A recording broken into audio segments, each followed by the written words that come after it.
నిన్ను పోషించడం నా వల్ల కాదు నైనా. ఒకటి సావనైనా సావు, లేదంటే ఇంట్లో నుంచి బయటెళ్ళు.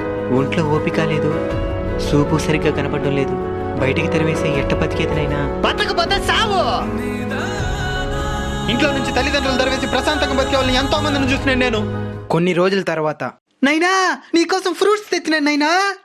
ఇది తినేసి నువ్వు ఆరోగ్యంగా ఉండాలి. ఉండు, జ్యూస్ చేసి తీసుకుని వస్తాను. తాత మొన్నటిదాకా సావమంట ఉన్నాడు, ఇప్పుడేమి ఇంత ప్రేమ చూపిస్తున్నాడా? ఈ రోజు నాకు పెన్షన్ వచ్చే తేదీనైనా. ఆ డబ్బుల కోసమే వాడు ఇవన్నీ చేస్తూ ఉన్నాడు. ఇవన్నీ తెలుసు కూడా ఎట్ట తాత వాడి మీద ఇంత ప్రేమ చూపించగలుగుతున్నావా? కన్నవాళ్ళం కదనైనా, కఠినంగా ఉండలేకపోతున్నా. మా అలాంటి ముస్లిం వాళ్ళందరూ మీ పెళ్ళిళ్ళు చూసి చనిపోవాలని ఎందుకు ఆశపడతామో తెలుసానైనా. మేము సచ్చినా మిమ్మల్ని చూసుకోవడానికి ఒక తోడు ఏర్పడిందని ప్రశాంతంగా చావడానికేనైనా. తల్లిదండ్రుల్ని బతుకున్నప్పుడే బాగా చూసుకోండి అయినా, చనిపోయిన తర్వాత చూసుకోవాలనుకున్నా మా